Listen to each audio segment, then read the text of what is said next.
Okay.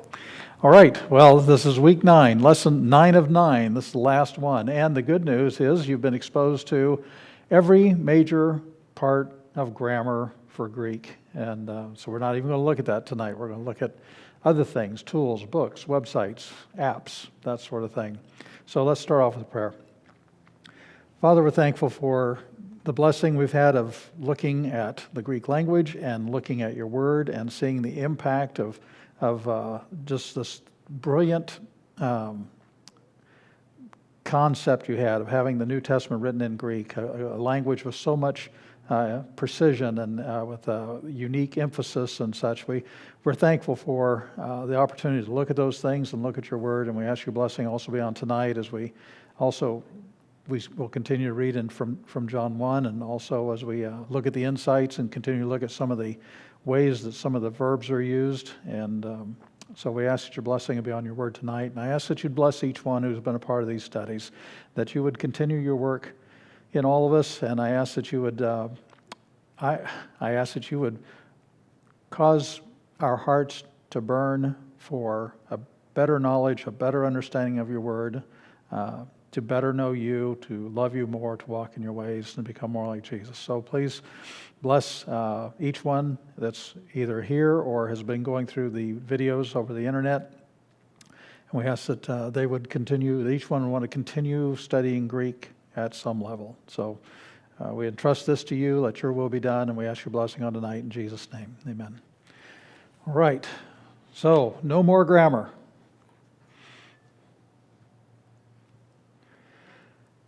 And it comes as no surprise, I'm sure, that we're going to review the alphabet, we're going to review the diphthongs, we're going to review some of the things we've learned, just kind of recap some of the grammar. What are the important things? We've been exposed to a lot of information, and it'd be easy to get all tensed up about, I'm not remembering all this. Well, that's okay. That's not really what the point was. The point was to expose you to the information. There's only a few things, really, that you have to remember, or that I would like for you to remember anyway. And so we're going to review what we've learned. We're going to look at tools, books, apps, websites, and we'll read from John 1 as we have been. It's as a matter of practice, say, well, keep reading the same verse as well. It's because I want you to get used to the pronunciation, get used to the, emphasizing the accent marks and that sort of thing. So that's why we're going to read from it again. Then, of course, we have insights. As I said a little bit ago, we'll be looking at verbs because there's, well, frankly, if I could use a mixed metaphor, we've only scratched the surface of the iceberg. It's more than just the tip of the iceberg. It's more than just scratching the surface. It's scratching the surface of the iceberg because there's just so much that we could look at, so many examples that we could use. Verbs, once you get this concept of the moods, and you get the concept of the tense. The tense means the kind of action more than it does time. It only means time in the indicative mood. But even in the indicative mood, one of the major things is the type of action.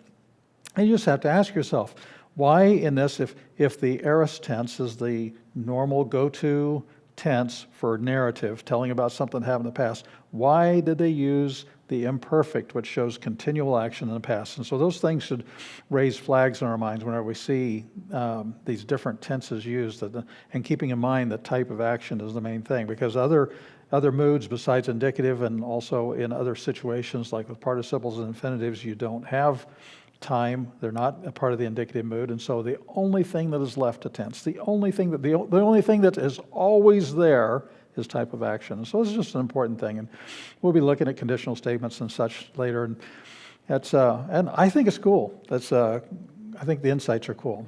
And if we have time, we can have some questions as well. So let's start off with the alphabet.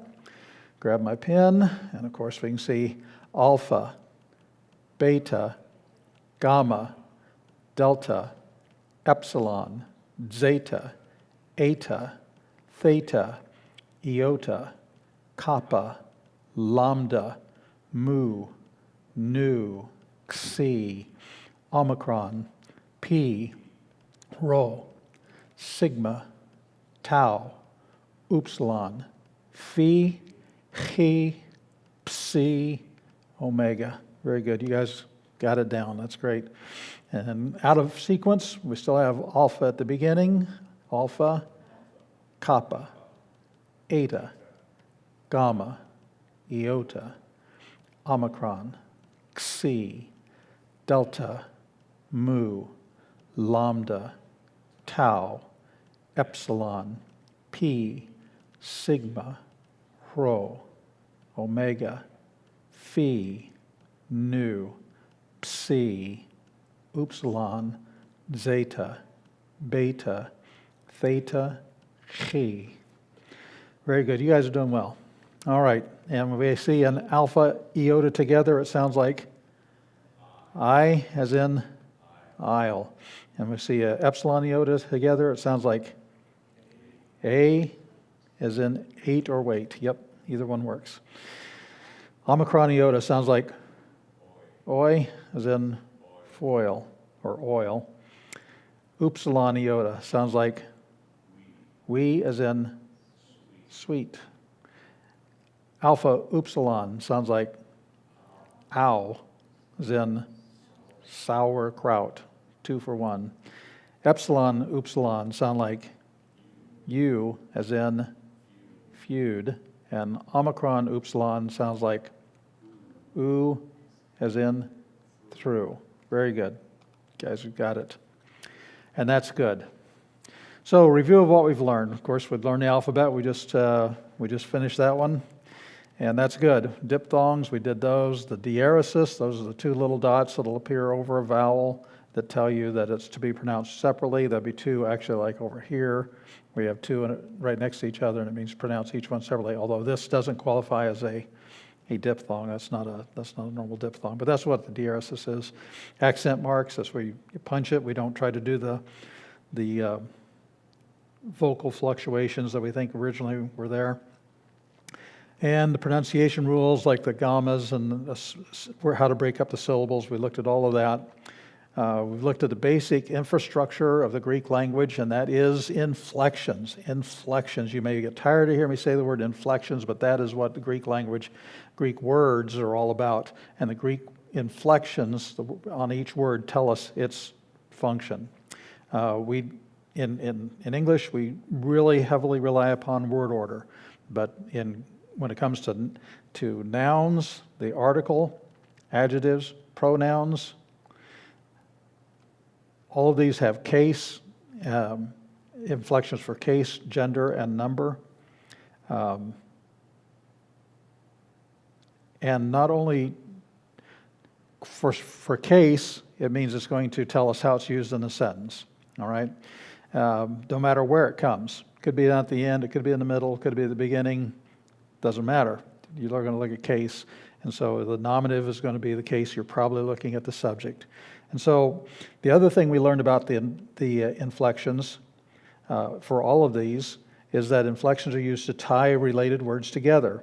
So we have the word he gave the blue ball to the tall man. Now, in English, we know he is the subject because it precedes the verb. It's the only thing in front of the verb. Gave is the verb. So this is a subject, verb. And then we have the blue ball to the tall man. We have 2 articles, the and the. We have 2 adjectives, blue and tall. We have 2 nouns, ball and man. And if those words could be in any order, how in the world would you know this the goes with these 2 words and this the goes with these 2 words? Or how do you know it wasn't a blue man or a tall ball? Except that it wouldn't make much sense to us. I guess a ball could be tall. It would also be very, as the diameter increased, so does the circumference. We have these in italics because in Greek, we're going to see that he would, of course, be in the nominative case as the subject, going to be in the nominative case. Gave is going to be a past tense, probably the aorist case. If it was he was giving, that would be looking at more of a continual action in the past. But then we see the blue ball, and in Greek, these would all be accusative of the accusative case. And we know that all 3 of these go together. The blue ball. He gave the blue ball. That's the direct object. And all of those would match in case. And he gave them to the tall man. In Greek, every one of these would be in the dative case. And so we know all three of those go together. Those are the indirect object. He gave the blue ball to the tall man. So we have an example of multiple adjectives, multiple nouns. How do we know where they all fit? If you didn't have to, if you're not in English where word order is so important, how do you tell what goes with what? In Greek, they made it easy for us because these are probably all going to end with an on, and these are probably all going to end with a omega with a iota subscript, something like that. It would be something that would be, because these would be masculine singular. So it's Greek can therefore be a very, very specific language. And so those are the main things, inflections for nouns, articles, adjectives, pronouns. It tells you their function in the sentence, subject, object, direct object, indirect object, but showing ownership. Actually, I could have included his in here. He gave his blue ball to the tall man, and then we'd have, this would have been genitive, the his, that would show ownership. That would be possessive in the case in English. So that's how inflections work for nouns. We went through all that, and it's just a very, very powerful way of putting a language together. We've looked at prepositions and the fact that you have to look at the noun that goes with them to the case of the object of the preposition and know how to translate the preposition. Some prepositions only use one case, like n, epsilon nu. It only uses in one case. But there are others that are used in two or some of them even three cases, and each time when the case changes, the definition for that preposition also changes.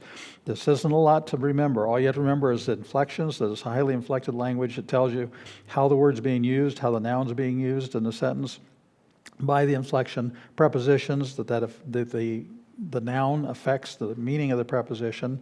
And then again, with verbs, it's still inflections.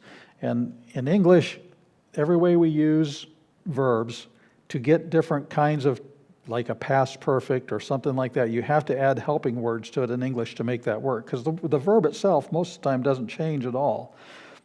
But in Greek, they take all these things, tense, voice, mood, person, number, and all of that stuff gets wrapped up into prefixes and suffixes and even infixes, something that goes in the middle, or tense formatives. They're sometimes called too, tense formatives. I learned it originally as tense infixes, and I kind of like that because you know what a prefix is and you know what a suffix is, and then, well, an infix, well, it's somewhere in between those two, you know? And so it uses that, and it puts everything you need to know about that action, the type of action, if it's an indicative mood, when it happened, its relationship to reality, how many were involved, singular or plural, and the first person, second person, third person, I, you, he, she, it, or plural for the number would be we, y'all, and they. And so all of that is packed into that word, the way they form the word. And one of the things you might want to remember too, we're going to be talking about lexicons later, and most lexicons, when they tell you the definition of a word, they strip all that stuff. You might have a word, you're looking at a text in Matthew or something, and you look at that word and it's this long, and you look it up and it's only about that long. It's because of all the prefix stuff and all the suffix stuff and all the tense infix stuff that got put in there, and it changes it from being that long to that long. And what they do in the lexicon is they rip all that stuff off that tells you how the word's being used, and they just take the stem and they say, this is what the stem means. And sometimes they'll have a number of definitions. And I've had people ask me from time to time, I'm looking at my Strong's Concordance, it's listing all these definitions, how do I know which one? I said, well, you have to learn Greek grammar to understand which one, because you have to see what else is around it, you have to see what the case was, or if it's, or if it's a verb, you have to be able to look at the tense and the voice. So is it the subject doing it? Is the action happening to the subject? Is it the subject acting upon or on behalf of him, her, or itself? And so that's what you get when you look it up in the lexicon. You're not getting everything you need to figure out how it should be translated. You're just getting the basic meaning of the stem. And all this other stuff that they pack on, that's the stuff you want to know to tell how it's being used, and that's how you find some of these insights.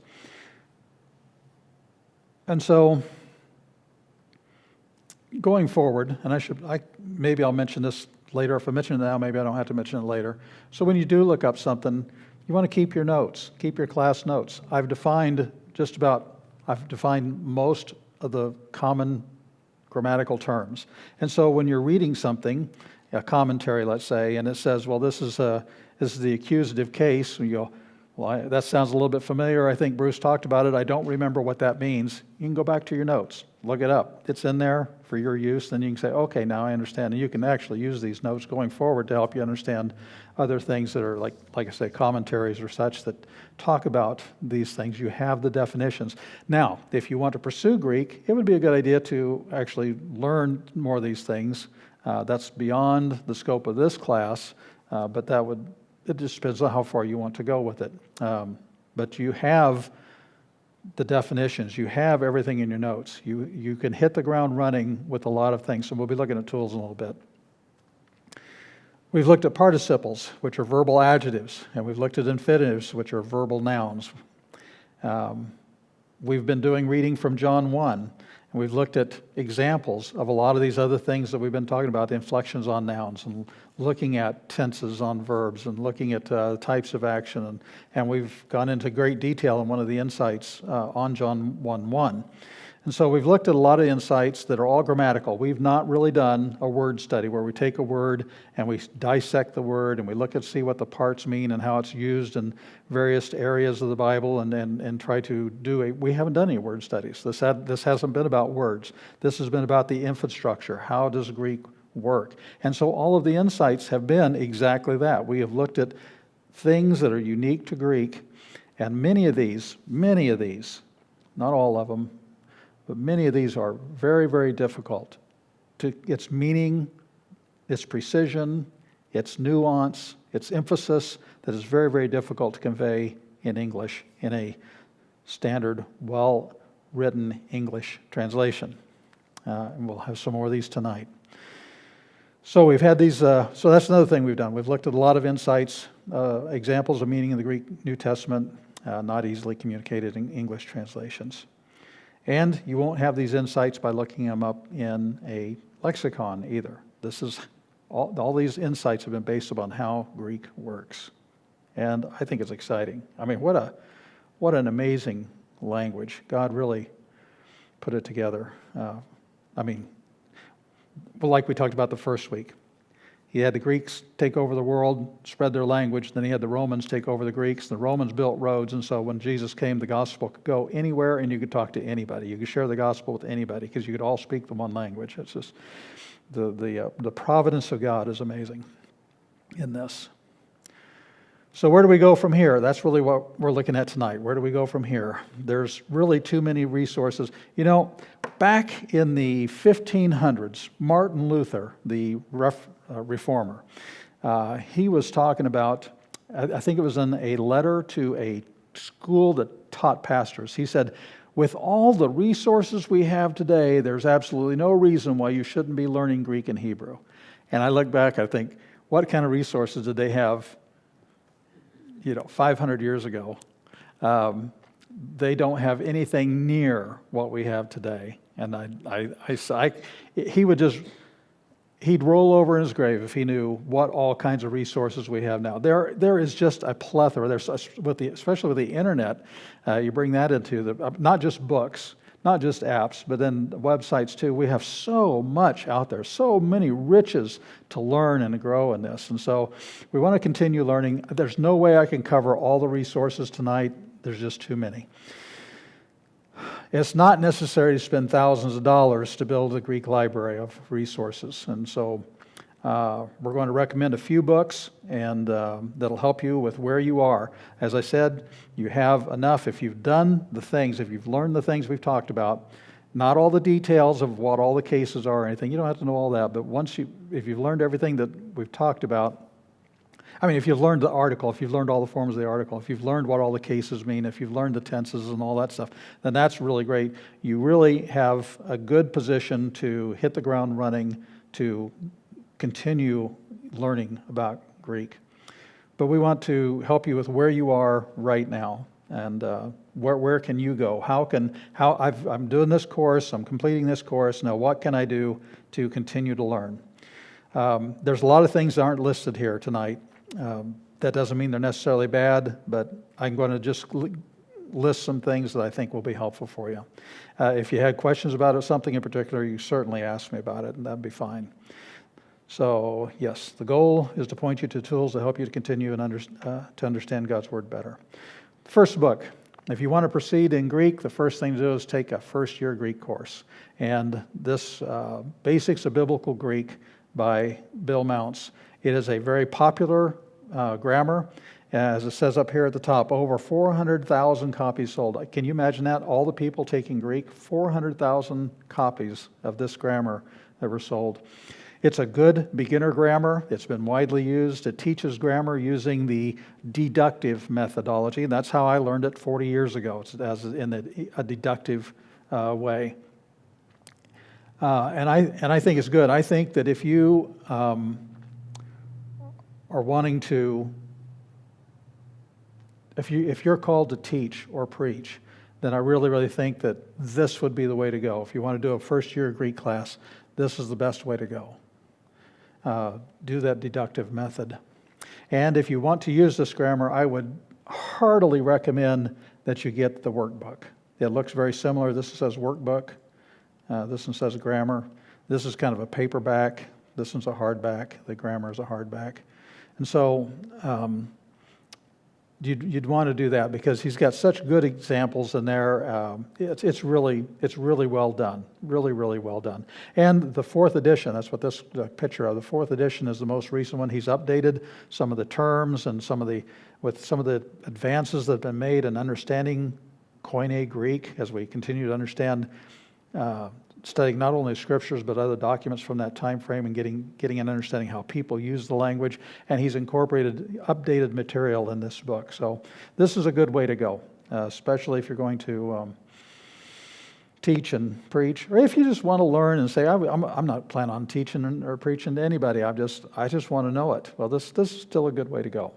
However, I know that not everybody, I was a computer programmer, and so this whole analysis deductive thing, that really works well for me. I like it. And even though I've looked at other things, I still come back to this. When I learned Hebrew, it was the same way. I used the deductive method of learning Hebrew. I can't hardly see using it. I would love to be so familiar with it that I don't have to think about it, but it's... I also recognize that not everybody's brain works the same way as mine does. And fortunately, well, mine doesn't always work well. So that might be a good thing that somebody else's brain doesn't work like mine does. So another option, I know I left that up there a long time, but if you wanted to get the name, that looks familiar, yes. Our Greek class on Monday nights, which has been preempted to do these, so we can get these recorded and out on the internet. This is the Greek book we're using, and this is the inductive method. It's more of a natural way of learning. When you are teaching your little 2-year-old how to say something, how to ask for something, or you don't say, now this is a noun, and it happens to be in the subjective case. You don't tell them stuff like that. That's not what it's about. And that's kind of the same thing here. He doesn't really talk about grammar much at all. I think the first place he even mentions grammar at all isn't until chapter 12. And so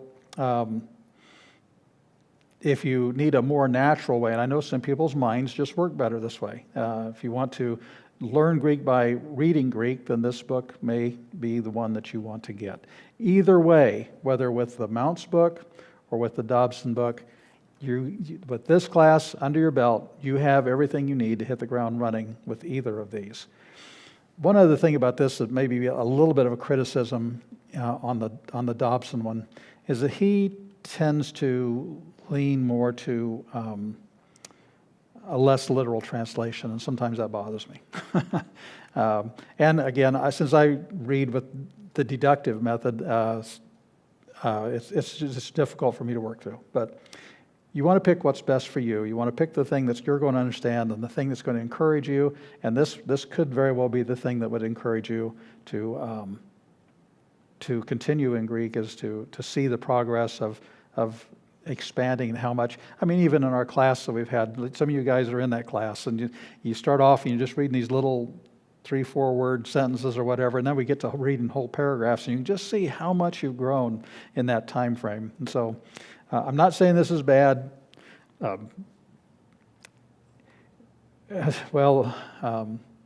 might use this illustration later. Sometimes somebody says, well, what's the best car? And of course the answer is, depends. It depends on who you are. If you travel a lot, maybe with your job or something, you have to use your own car, you probably want something that gets good gas mileage. If you got a family with 3-4 kids or something like that, well, you probably want to get a minivan. That would probably be the best car. If you live on a farm, you may want to be looking at a pickup truck. It depends. And in the same way, which book is best? Well, it depends. It just depends on you and how you best learn and what would be the most encouraging to you between these. And I'll use the illustration again later when talking about translations. So, moving on. So one of these 2 books would be really good. If you want to pursue Greek, one of these 2 books would be the way to go to continue to learn more about the Greek language. There are intermediate and advanced grammars. I do not recommend that you jump into one of those right away. I don't know that you'd get much out of it. I hate for you to spend the money on it and not use it. I recommend that you complete one of the other 2 grammars, the Dobson grammar or the Mounce grammar. Go through those, and then if you want to go further after that, then I heartily recommend Greek grammar beyond the basics. It's a syntax grammar. That's good. That one could be used either as a reference to just look stuff up, or it could actually be used to read through it to learn more. I have done both. A.T. Robertson's Grammar of the Greek New Testament in the Light of Historical Research, that one is, you probably aren't going to read through that. That's one of those that you'll just look stuff up. Now, one of the good things about some of these grammars is that they'll have an index in the back that lists every reference to the scriptures. And so if you're preparing a lesson, for instance, and you're going to be teaching on a certain passage, you could actually go to the grammar, look in the back, and see what verses are talked about. And then you can turn back into the grammar and see what did they say about these verses, because it tells every place that they're mentioned. So it can be used as a commentary. But those are good ones. I would say that the Wallace one here, the first one, is going to be probably the easier to use. Robertson's is great. It's huge. It could be a lethal weapon. It is so big, but it's also a little on the old side, maybe a little harder to use. So something else you could probably use, right? So far we've been talking about continuing to grow and learning Greek as a language. Now looking at other things, Greek commentaries. One that I could again heartily endorse is also from A.T. Robertson. It's called Word Pictures in the New Testament. He has notes regarding the Greek grammar, and he has, and of course he defines things as well. It's easy to read.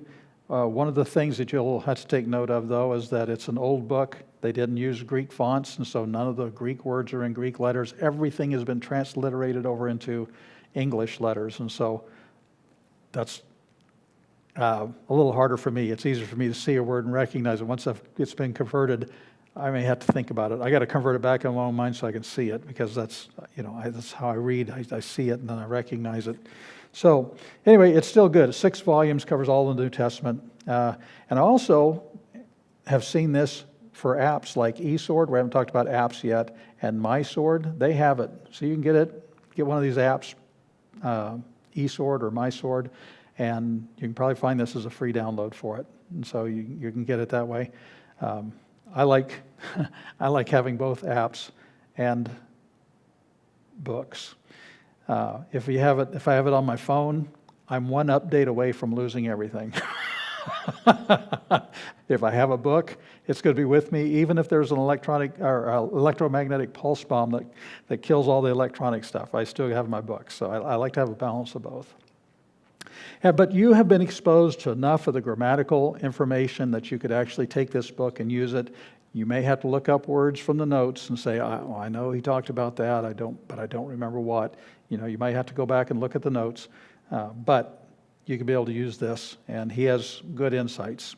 Some things like, for instance, we're going to be looking at conditional sentences here a little bit later in the insights, and he'll point those out sometimes. He points them out. So anyway, that's a pretty good tool. This one, the linguistic and exegetical key to the Greek New Testament, this is an expansion of the I bought the Reinecker linguistic key to the Greek New Testament. I don't know how long. It was back in the 80s when I got that. And then this Cleon Rogers, he expanded on that, and so this is really a lot more. What's the word I want? Exhaustive, maybe, than what Reinecker's version was. But it's a great tool for finding insights, because it'll go through and it'll tell you, again, you may have to look at the notes to see what, he says, well, this is a whatever, he defines it grammatically what it is, and you may have to look up your notes to remember what that means, what all those pieces mean. But it's, he'll break it down, and they give definitions as well. And so and it goes in biblical order. Matthew's at the front, Revelation's at the back. You're reading your New Testament, you want to look up something about it, you go to this thing, you just open it up exactly the same way as you would your New Testament. Galatians, okay, it's going to be after 2 Corinthians. It's just that easy to find what you're looking for and see what they say about it. It's a pretty good book, too. And again, you've been exposed to the necessary grammatical information to utilize this tool. Lexicons. Well, I'm not necessarily recommending this one, but BDAG is simply the best. It's the best Greek lexicon. It's got not only a lexicon for the New Testament, but also is good for the Septuagint and also other early Christian literature. So if you're looking at writings from early Christians and they're writing in Greek, this will be the lexicon you'd want to use. I'm just telling you about it. It's good. It's not going to be easy. BDAG stands for, I've got it in here somewhere. There, Bauer, Art, Gingrich, Danker. Danker made a big in the, the third edition, I think it was. Made a lot of expansion to it, and so they moved his initial up to the second place on there. It was really just originally done by Walter Bauer. He was the first. There's no Strong's numbers, so you had to be able to look up the words, so that's why we learn the alphabet. That's why we learn the alphabet in order, not just to recognize it, but also to be able to go through it. And so, if you need to look up lambdas and you're flipping through and there's kappa, okay, lambda's coming up, you know how to find stuff. But you have what you need to use it. Let's see, yes, only the lexical form is used. I talked about that a little while ago, that everything is stripped out in lexicons and you're only given the definition for the stem. They'll give you all the definitions, but you have to know a little bit about what the form of the word is in the text to get the best information out of it. Okay, and I already mentioned that. Okay, now here's a different lexicon. This is called the analytical lexicon. This is also by Mounce, the same Mounce that did the Bill Mounce, William Mounce, that did the grammar that we talked about, the deductive method. It actually has all the forms of a word, and so if you see you're reading through your Greek New Testament, you don't know what it is. Again, it's not a Strong's number or something. That you can't tap on something that's a book, right? So you want to know what it is. You can look it up exactly verbatim as it is in your Greek text, and you look it up in this, and it'll give you the grammatical information and tell you what it means. Okay, it's a good tool.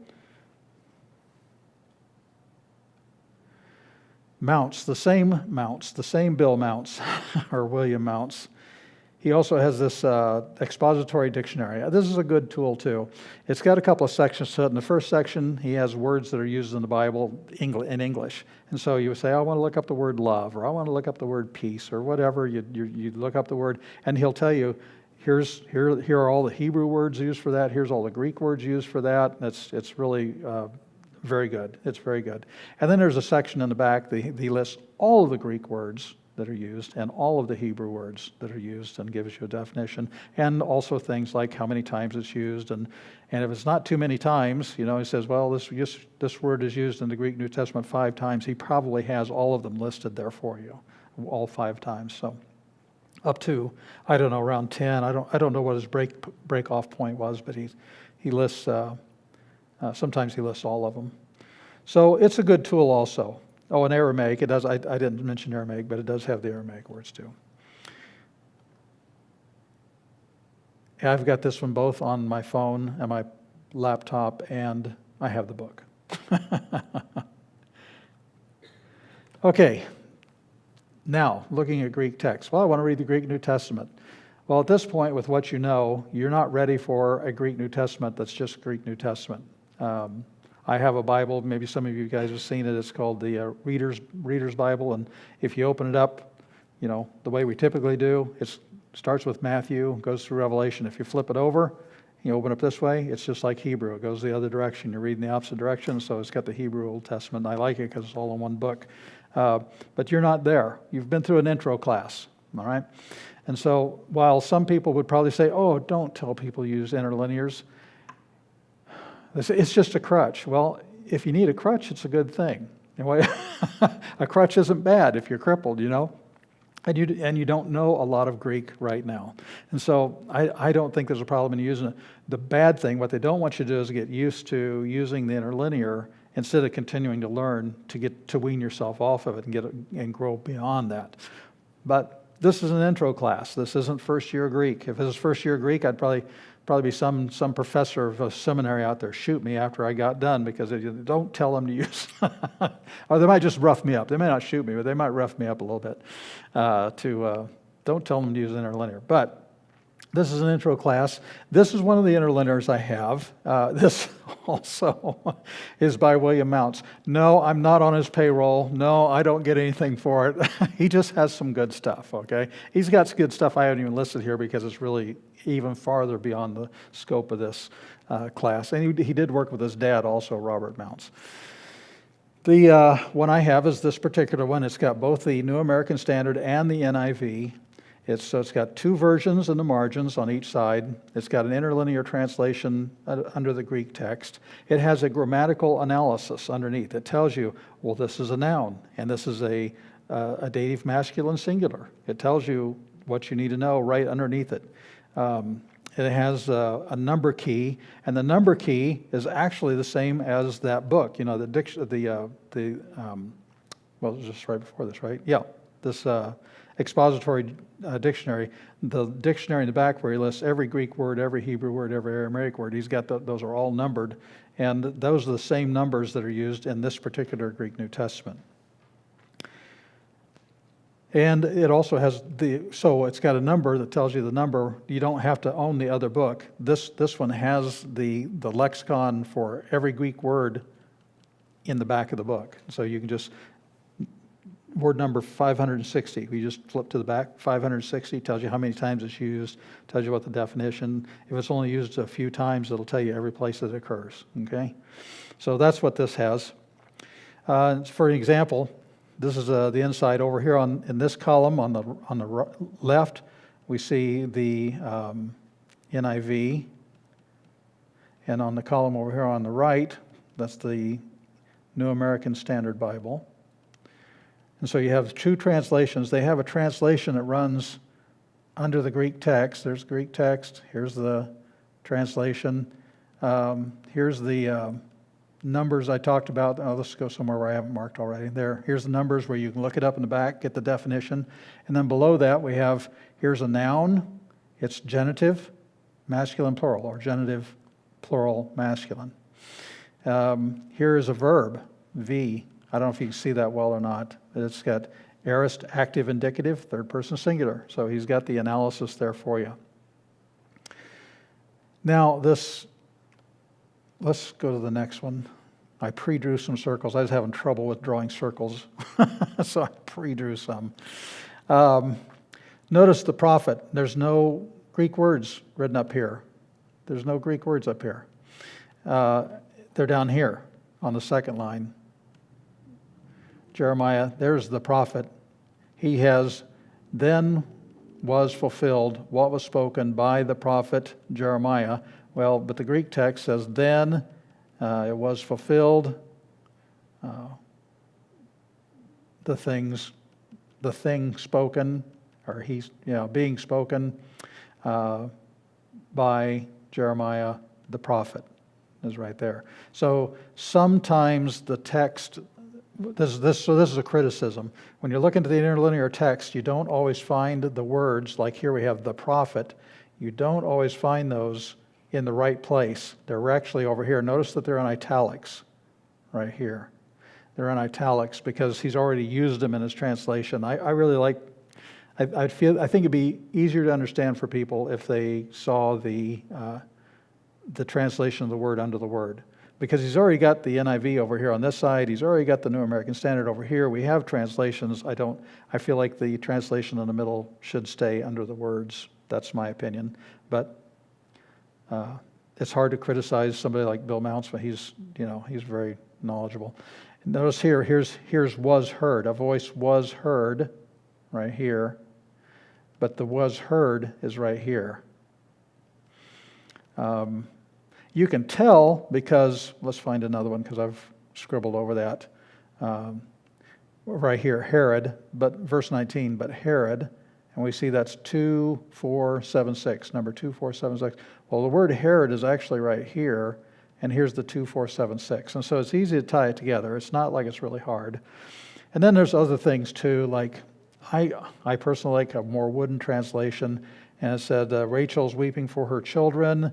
She refused to be comforted, it says here. But we look at the Greek text, it says, not she was willing to be comforted. And that's an infinitive. We see the I at the end. Yes, that's an infinitive. To be comforted. And it's passive. We see the they right there.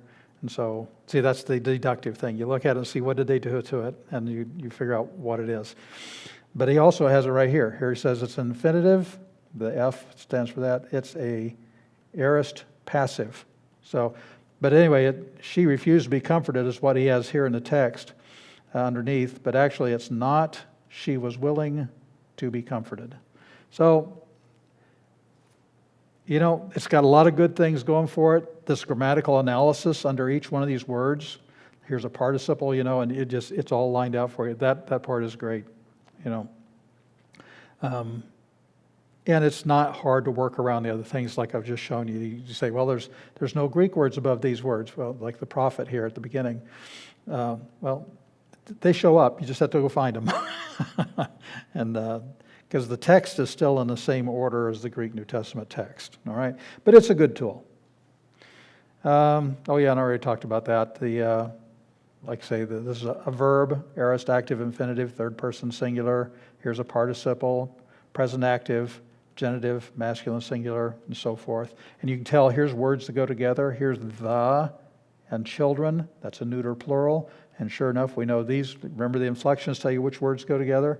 And right here we see this is a dative, accusative, plural, neuter, noun. This is the definite article. And then that noun, but they're both accusative, plural, neuter. So you can say those two go together. So that's another good thing with that too. You can tell which words go together. That's like he gave the ball to the tall man example. We had which words go together. This is an example of that. You can see they both end with the alpha, and most of the time, plural, neuter nouns end with alpha in the nominative and accusative. Okay, then there's another option that's pretty good. This is the fairly new, came out a couple of years ago, I think. The ESV Greek and English Interlinear. Now, the thing that I like about this, I don't own this one. I think everything else I've shown you, I own, but this one I don't, because I have a hard time justifying buying another interlinear. I just don't feel the need to go there, and so I don't have this one. But I was able to find a PDF example. It had a couple of pages of it. It wasn't complete. But here we have the text. It's got the ESV text over here on the left-hand side, and then we have the interlinear. You see that these all line up. All the words line up. And but there's no numbers to look it up in the dictionary in the back. There's no grammatical analysis underneath, and so this doesn't have that stuff. But what this does give you, some interlinears will give you kind of a definition of the word, But this one does a pretty good job of giving you more of a wooden translation under each word. And that's one of the benefits of this one. For instance, we can see here from these words that I have circled over here on the left side, there's 3 of them, and you can tell by looking at them that they're all related. And sure enough, the English underneath it, departed, departed, departed. And we go, okay, so we know that's what that is. But the first one here is an aorist active indicative third person plural. So since it's third person plural, it says they departed. So they did a good job of, they didn't just say departed, they gave you the benefit of looking at the grammar and giving you a translation, kind of a wooden translation based on the form of the word. This one here is an aorist active participle, and as a participle we have this ing as a for having departed. It's genitive, masculine, plural. And so it's not just the same way. They don't just have departed, departed, and departed on here. The bottom one is an aorist active indicative third person singular. So a third singular, he departed. And that's the end.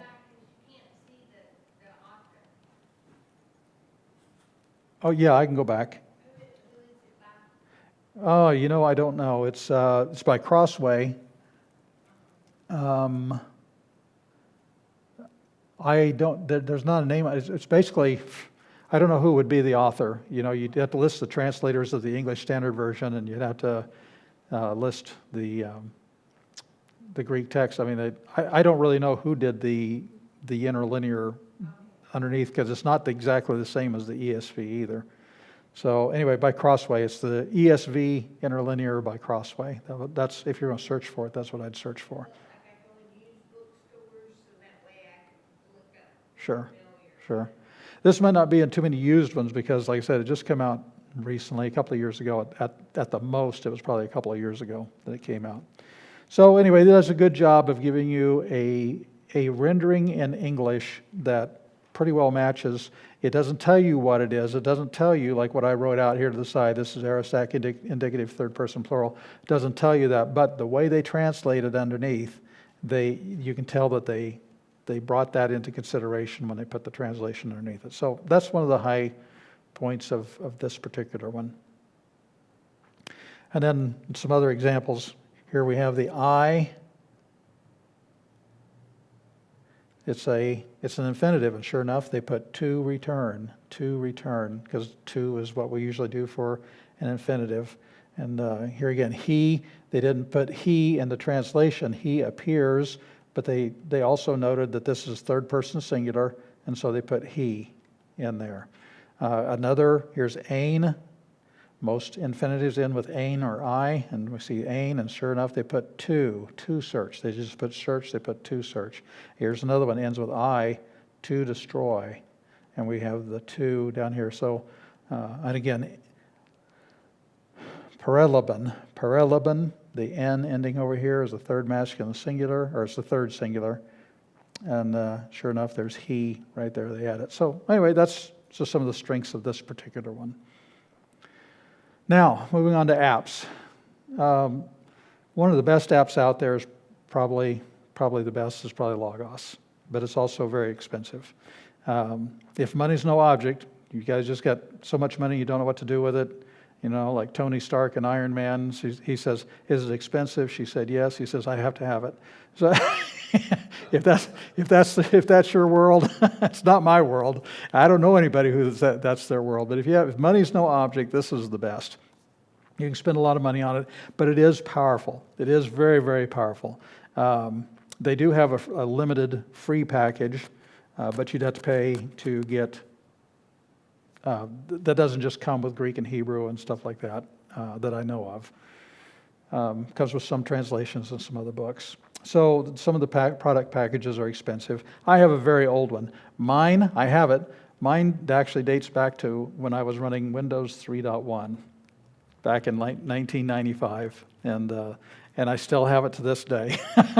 I still run Logos with it. It's not. I don't continue to put a lot of money in it or anything, but they have an extensive library. Now, when I went to the Discover the Evidence, where we were discovering ancient manuscripts from a mummy mask, an Egyptian mummy mask, Logos was being used at the tables where we were trying to figure out what the manuscripts were, because you could put in things like, give me every known Greek manuscript where this word is within 2 lines of this word. And it will go out and do a search and tell you, to try to help you. Because you can't always, sometimes they were small, or sometimes you couldn't make out all the words. Sometimes you only make out a little bit here, a little bit there. And so this thing was great at doing searches. And not that anybody here is probably going to be doing that sort of thing, but I'm just saying this is a very powerful tool. If money's no option, no object rather, maybe not an option. If it's no object, it's a good one. But that's not the only one out there. Accordance is more for the Mac, and it's also very good also. Now, one of the ones I do use though is BibleWorks. I don't have Accordance at all. BibleWorks down here. Their motto is focus on the text, and it really is a good, powerful tool. I have it, I love it, I like to use it, but the guy that developed it retired, and so it isn't being marketed anymore. So you have to buy it secondhand. You can find somebody else who's just getting rid of it and buy it secondhand. It'd be a good buy. It's a good tool. It's got some great search engines, powerful search options, and it's much, much less expensive than Accordance or Logos. It's a very good tool. But the one I use the most, the one I use basically every day, the one that Bonnie uses basically every day is Olive Tree. Way more reasonable as far as cost is concerned. They cover a lot of platforms. Windows, Macintosh, tablets, and phones, iPhones, Android phones, and so it's not sold in product packages like Logos and Accordance. You can get a basic version of Olive Tree. It comes with a number of translations, and they have a number of free translations. They have a number of other free books. You can go out and not spend a dime on Olive Tree, but that's not counting their Greek and Hebrew resources. We're interested in the Greek ones here for this class. But you don't have to buy a whole package. Say, I want this one, or maybe I want this one and this one, but I have to buy 20 of them in the package, like with Logos or something. But you don't want all 20 of them. You really only want, in Olive Tree, you just buy the ones you want. You say, I want this one, and you go out and get it. And sometimes they have some minor packaging, like one of my Greek New Testaments it'll come, for instance, with a lexicon too, tied with it.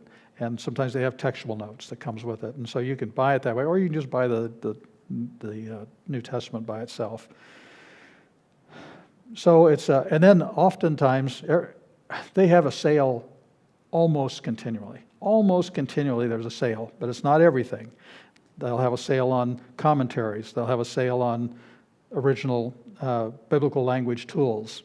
That may come around once every 6 months or so for that one. And they have different versions or maybe study Bibles, or they have different things that are on sale at different times.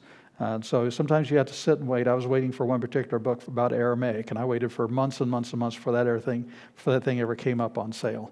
But if you can be patient, you can save money because you can buy it for less when they have their sale. They always have something discounted. It's not as powerful as some of the others, but you can still do good. You can do searches. You can do searches on grammatical forms. One of the nice things is your app can be loaded on 5 devices. So I've got it here. I've got it on my tower PC at home. I've got it on my phone. And so it's that's another nice thing, is you can use it on 5 devices. It is my most used app. BibleWorks, I do use that. Logos, I do use that. But Olive Tree, the one I use the most. And it's probably ones that I will turn to the quickest. So I have no inhibitions on recommending Olive Tree's software. They've got a lot of good choices. And some things are expensive. Like if you want to get the BDAG lexicon on it, it might still be a couple $100 to get it. They do have gift certificates, yeah. I'm not saying you guys should do that, but but you can tell on your Christmas list, you can say, I'd like to have a gift certificate for Olive Tree, and then you can get that. For you guys. It's a good one. And then there's free ones that we've talked about, eSword and MySword a little while ago, and they have lots of free resources with it, including Robertson's word pictures. That was when we mentioned these. Some versions have grammatical analysis, some have definitions, some have textual, I won't call it textual apparatus, but it has to do with the versions, dealing with different versions of manuscripts. And so it's a free one. Of the free ones, I've used eSword probably the most. MySword is also free. I know it's available for Android. I'm not sure about Apple. But you can often get access to books for free.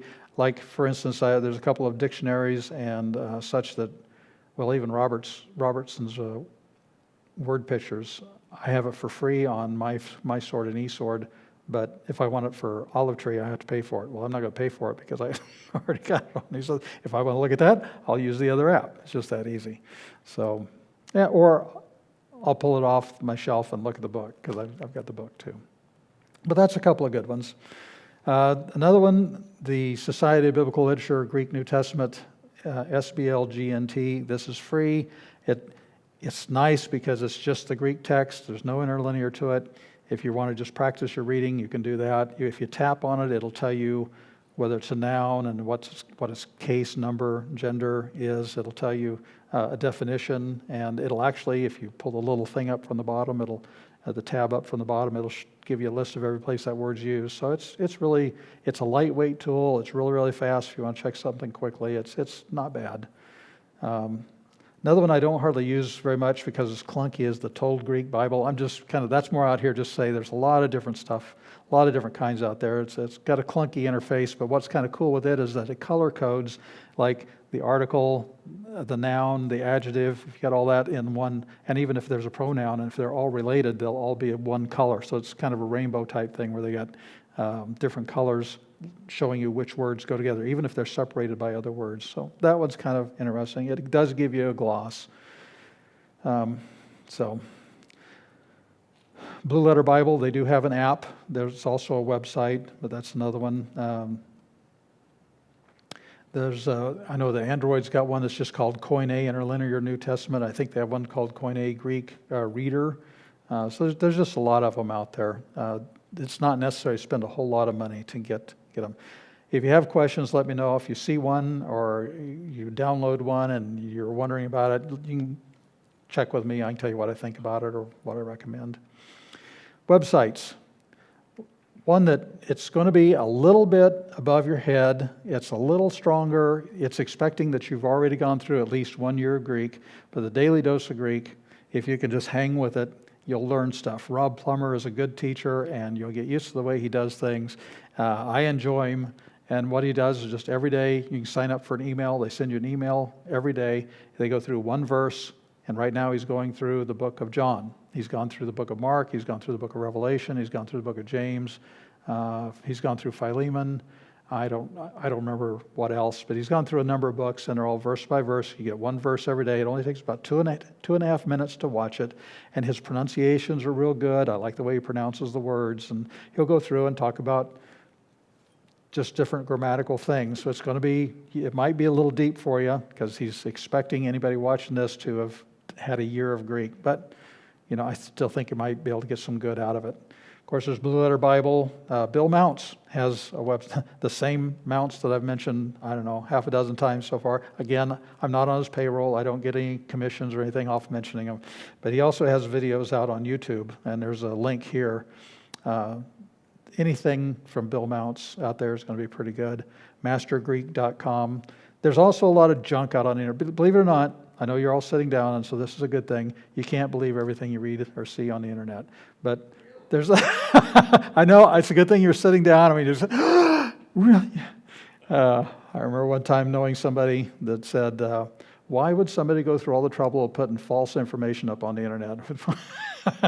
Well, it happens. So anyway, there's a lot of junk out there. Not everything you read, you say, well, this guy's talking about the Greek or whatever. Well, it might be okay, it might not. So be careful. But anyway, these are some good sites here that I can recommend. Translations. Since this is a Calvary Chapel, most everybody's probably got a New King James Version, and that's good. My personal favorite is the New American Standard Bible. After I took Greek, I took 2 years of Greek, 4 semesters, Greek 1 and 2, Exegesis 1 and 2, and I went through a number of translations right after that. And when I came to the New American Standard, I said, this is it, this is mine, because as I was reading the New American Standard, I could see the Greek text underneath it. It's a very, very literal translation. Because of that, sometimes it's hard to understand, but it's the one I use. Because I know Greek, because I know Hebrew, I prefer a more literal one.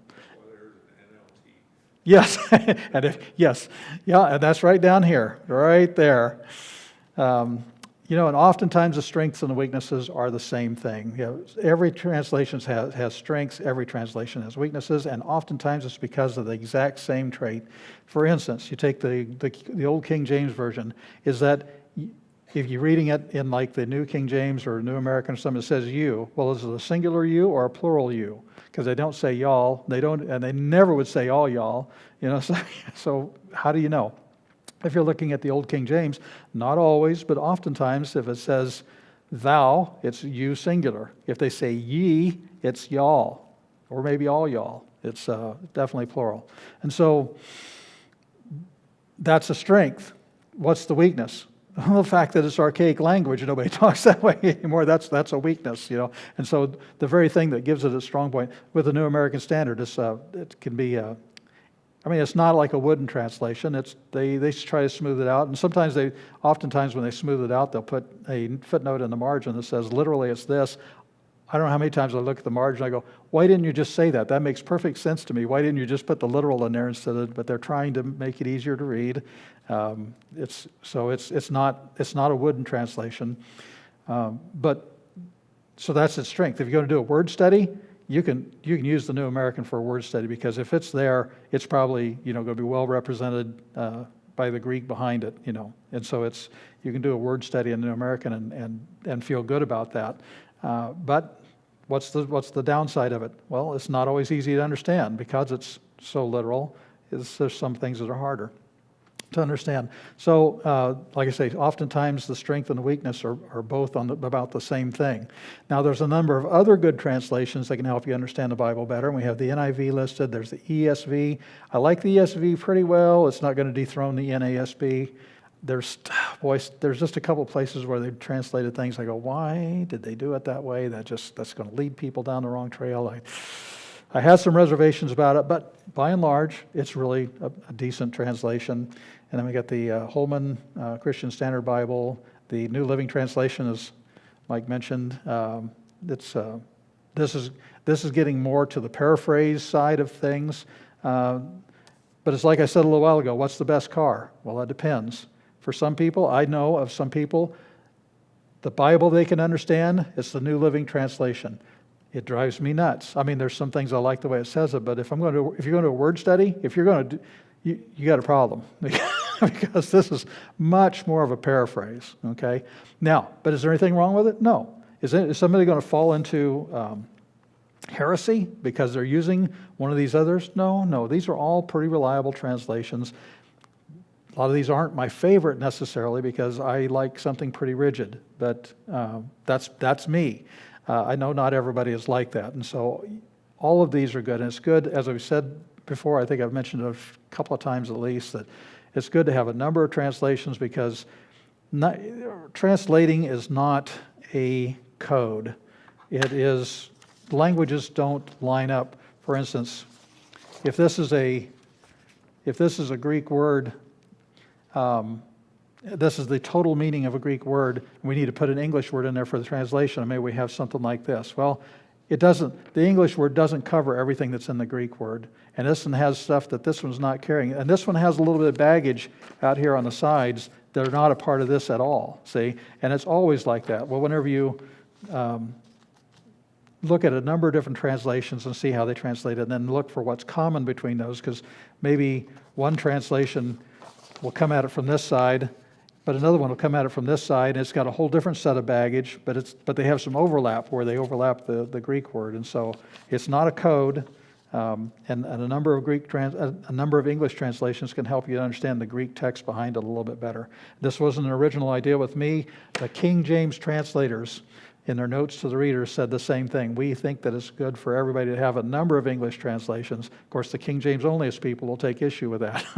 But that's what the translators of the original 1611 King James Version said. We think it's good for everybody to have a number of translations to get a better sense of the text underneath. When they said that, they were saying it to defend the fact that they put marginal footnotes in with alternate translations, which the King James versions today do not do. The new King James does, and most of the other translations do too. But the old King James used to, but those have all been removed. And the King James onlyists will say, well, that's what, you shouldn't have all these other translations. You do it right, the first time, not put all these others in, and that's just not a very realistic view. So anyway, those are some others. Please avoid the extreme paraphrases. I would not give a penny for a Message version. The Message is, you might find some of the things entertaining. If you have questions, ask me about it. I have notes on my phone to remind me where to look, to point you to, so you can look and see, what does it say? What does it really say? Then what does the Message say? And sometimes it is just so far out there, I would need a commentary to explain the Message to me sometimes, because I go, that does not make sense to me at all.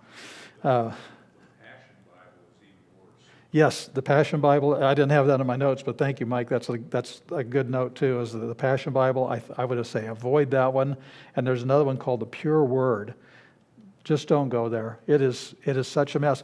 They'll tell you that they're the best translation. They're not. They're not. They'll tell you they're the most literal. They are not.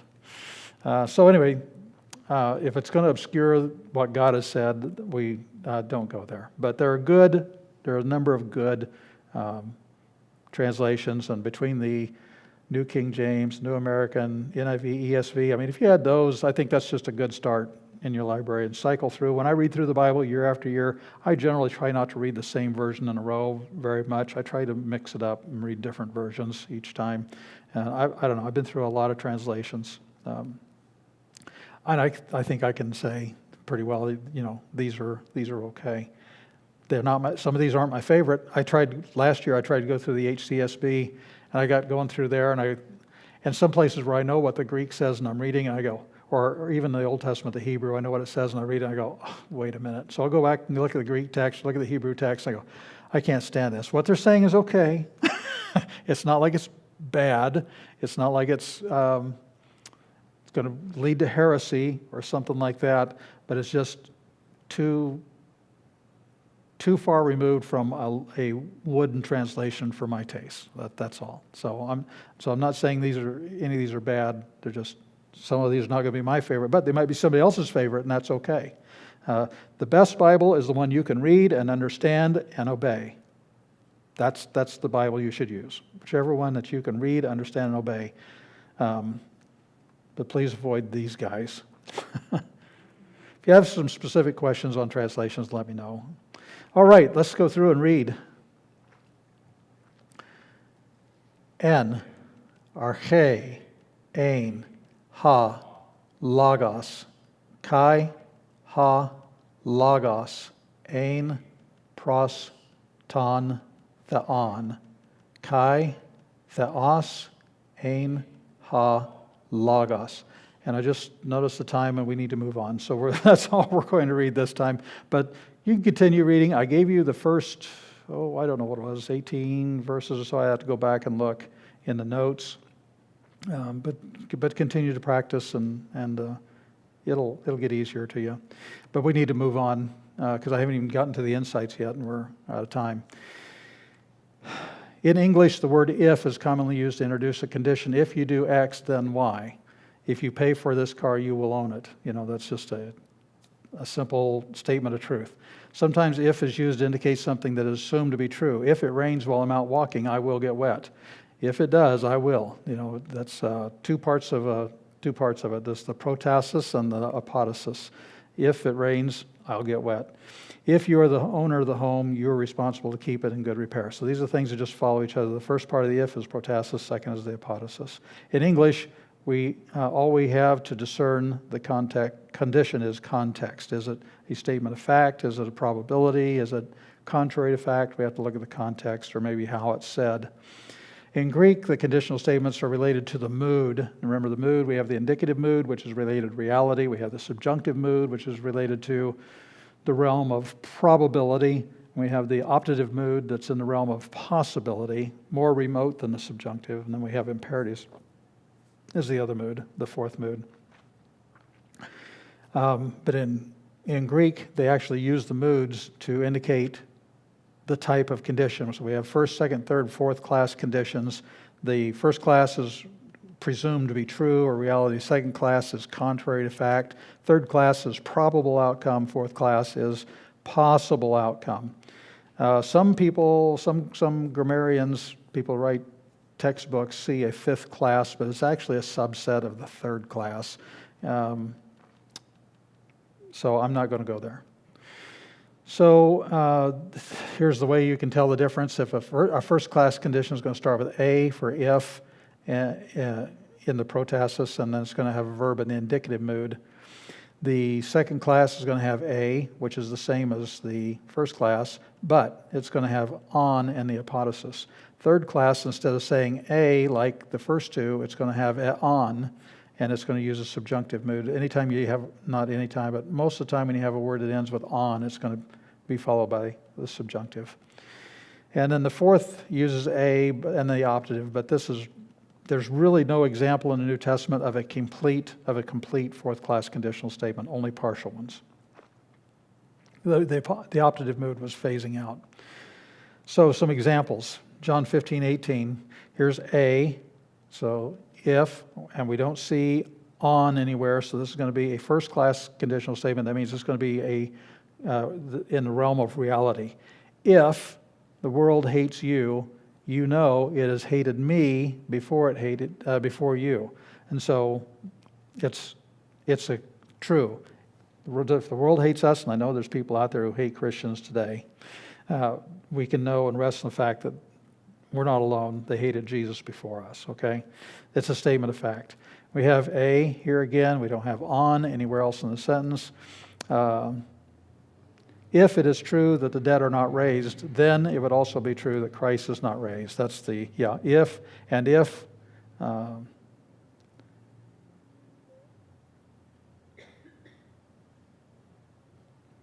if the dead are not raised, okay, the dead ones being dead, and if the ones being dead not raised they are. No, it's they, it.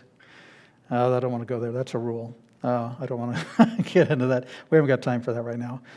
Then not Christ. So here's something that's not, Christ is raised, but it's still presented reality. If, in fact, there is no resurrection, then Christ is not resurrected also. He's just saying this is the way it is. If this is a statement of truth, the context would say that, that this is not true because Jesus is raised. And Paul goes on to say in 1 Corinthians 15 that Christ is raised.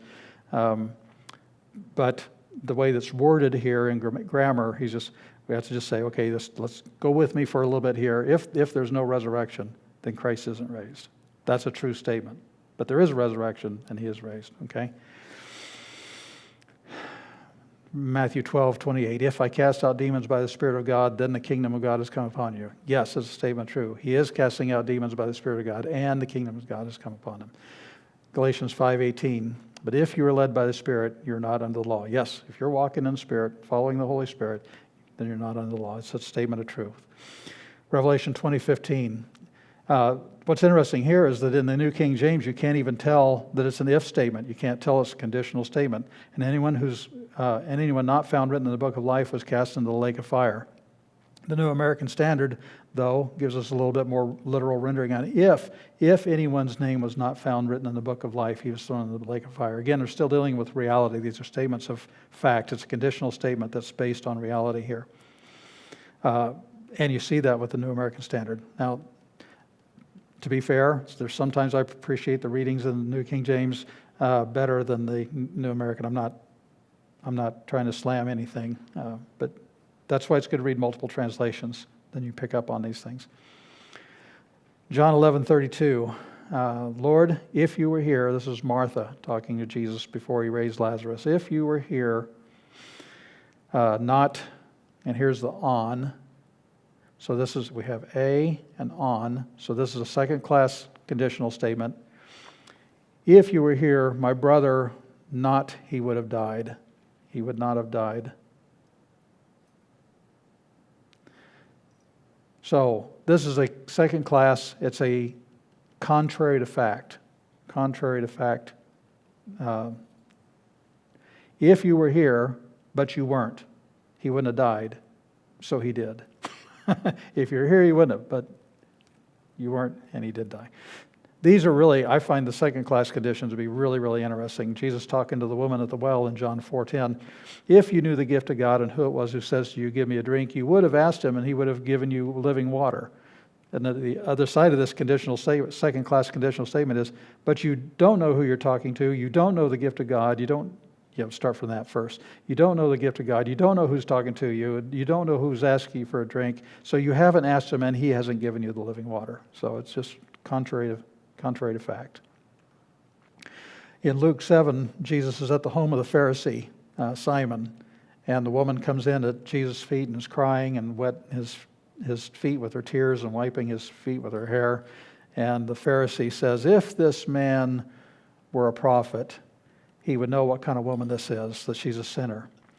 And he said it as a second class condition, but he isn't a prophet, so he doesn't know. But the funny thing is that Jesus, he's thinking this in his own head, and Jesus answers him, showing that he is indeed a prophet, and more than that, he is God.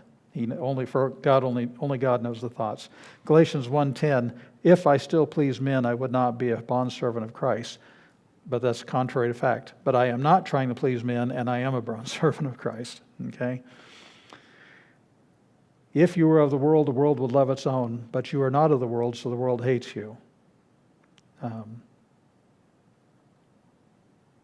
Yet because you are not of the world, but I chose you out of the world, therefore the world hates you. So it's, anyway, still second class condition. If you were of the world, but you're not, the world would love you, but they don't. John 15:22, if I had not come and spoken to them, they would have no sin. But I did come and I spoke to them, and they have sin. If you believe Moses, you would believe me. But you don't believe Moses, so you don't believe me. These are all second-class conditions in Greek. Then some third-class conditions. And she was saying, this is with a woman who touched the hem of his garment and was healed. She was saying in herself, if only I might touch the garment of him, I will be saved or healed. And so, probable outcome. These are all probable outcome. Let's just jump down to the last one. But if a husband dies, she is released from the law of her husband. So it's probable outcome. If he dies, then she's released. Fourth class condition, again, we don't have any full fourth class conditions, but we have partial ones. But if also you may suffer through righteousness, or on account of, because this is accusative. But if also you may suffer on account of righteousness, blessings. Let's go ahead and move on because I need to save some time. All of these references are listed in your notes in the back. So you have all of them, even though I'm skipping some of them. Okay, remember that Greek tenses are more precise than English tenses, with the type of action being the primary attribute. Proper understanding of Greek tense and the type of action is really important to the understanding of what God has said. Some types of action are continual or repeated actions. That's done in the present and imperfect tenses. The perfective action is a completed action with an ongoing state or effect. And these will provide great benefits to understanding the New Testament. And without this understanding, some scriptures can be misunderstood. So I do want to get through some of these, because we have here in 1 John 3:6, whoever abides in him does not sin. All right. Well, if you sinned, you obviously are not abiding in him, right? This is the New King James. Whoever abides in him does not sin. Whoever sins has neither seen him or known him. Okay, you never have been saved. That's what it looks like, right? That's not what it's saying. The New American Standard Bible does the same thing. No one who abides in him sins. No one who sins has seen him or knows him. Okay, then we have it here in Greek. We're just going to... but what we want to note, I guess, is that remaining here is a perfect participle, and and not he sins. This is present tense. It means continual action. And then all the ones sinning, not he has known him, and not or seen, horao. Not he has seen him, and not he has known him. And so this too is this one is perfect. He has not seen, and known. He has not known him. All right, but this one, the ones sinning, this is also continual action. And so what we're seeing here is the idea of the one who's continually, let's go back and look at the New King James Version. Whoever, one abiding, he has abide, he continues to abide in him, does not continue to sin. Whoever continues to sin has neither seen him nor known him. Now we see what it is that God has said. The one that's continually living in it. Now we look at the NIV. The NIV is not as rigid. It's not as literal. There's sometimes it's very literal, but there's sometimes it's not. And if you want to do a word study, sometimes you can, and sometimes you'll be frustrated by it. But look what they've done here and there. No one who lives in him keeps on sinning. So they're giving us that linear, that continual action. Keeps on sinning. But if you're doing a word study and you say, show me the word for keeps on, there is no word for keeps on. They're not pulling it from a Greek word. What they're doing is giving you the benefit of the tense right here. And saying no one who continues to sin, if you want to look that up in your word study and you go, there's no word for continue. Well, no, there isn't. But they're giving you the benefit of the type of action behind this Greek word right here. And so here's a case where a literal translation is less preferred because we can get the wrong idea in English. See what I'm saying? But the NIV is not as literal, but they're actually giving us a better idea, a better understanding of what God has said.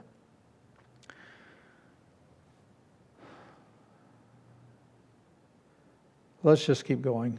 We're running late here. Again, he who sins, this is the one doing sin. It's continual action. It's not just saying, oops, you sinned, you're of the devil. No, it's the one who is continually doing sin is of the devil. So it's another case where we see that you have to have that representative of the type of action conveyed in the tense to give you a proper understanding of what God has said. And a truly literal translation doesn't always give that to you. That's why it's good to have multiple ones. Let's see. Whoever has been born of God does not sin. This is kind of the same thing. It's again, all of these examples have to do with continuing to sin. In fact, if we look down here at the bottom on the NIV, no one who is born of God will continue to sin. Nope, it's not there in the Greek language. No word for it, except it's in the type of action of the verb that's not being communicated by a more literal, rigid translation. It's continue to sin. No one who is born of God will continue to sin because God's seed remains in them, for they cannot go on sinning. Again, they're showing that continual action. So even though the NIV is not as literal, they provide the benefit of the Greek tense, even though there's no corresponding word in Greek. But it does help us to understand what God has said and what it means. So here's the summary. This whole passage, 1 John 3, 6-9, is saying that the believer does not have a lifestyle or a continual habitual, does continual or habitual sinning. It does not say that if we sin, we're not saved, and it says if someone has a lifestyle of continual sin, they're not saved. And this is why John said in chapter 2, still 1 John 1 and 2, my little children, these things I write to you that you may not sin. If anyone sins, we have an advocate with the Father, Jesus Christ the righteous, and he himself is the propitiation for our sins, not only for ours, not for ours only, but also for the whole world. And he also said, if we confess our sins, he's faithful and just to forgive us our sins, cleanse us from all unrighteousness. God transfers us from the kingdom of darkness into the kingdom of light, forgives us, credits us with the righteousness of Christ to our account, makes all things new, and his seed is in us. Therefore, we do not desire to sin. We want to please God in every way. When we do accidentally sin, his Holy Spirit convicts us. Then we confess it, repent of it, and continue to walk in righteousness and not in habitual sin. So you can understand how understanding Greek tenses can help us to better understand what God has said. And reading multiple translations, multiple reliable translations, can also help us to understand the text better. So always remember, study the Bible in whatever language, English or Greek, in order to know God better, love him more, which is the first and greatest commandment, to walk in his ways, that includes the second commandment and all the others, and to be conformed or transformed to the image of his Son. That comes from Romans 8:29. So, anybody have any questions? I hope not, because we're out of time. Okay, so homework. Well, before I go to homework, thank you for the opportunity to share with you the structure, the infrastructure of Greek language, how it works. It's really a very amazing and wonderful language. Lots of grammatical insights, and these are insights that will not be revealed in the word study. This is the infrastructure. It's how it's said that gives us these insights. For homework, please do not lose what you have worked hard to gain. Continue to review the alphabet. Continue to review the pronunciation things. Continue to practice reading from John chapter 1. And when you're comfortable with pronunciations, move on to the next set of verses. Go on down to 10, 11, 12, 13, 14, 15. Just keep working your way down through. Review the lesson notes from time to time just as a refresher on what these grammatical terms mean. And then use me. Make note of any questions and ask me. This is not an inconvenience for me. This is my life. This is what I love doing, and I love to have questions. So it's my delight to talk about the biblical languages. So that's it. Thank you. Thank you. You're welcome.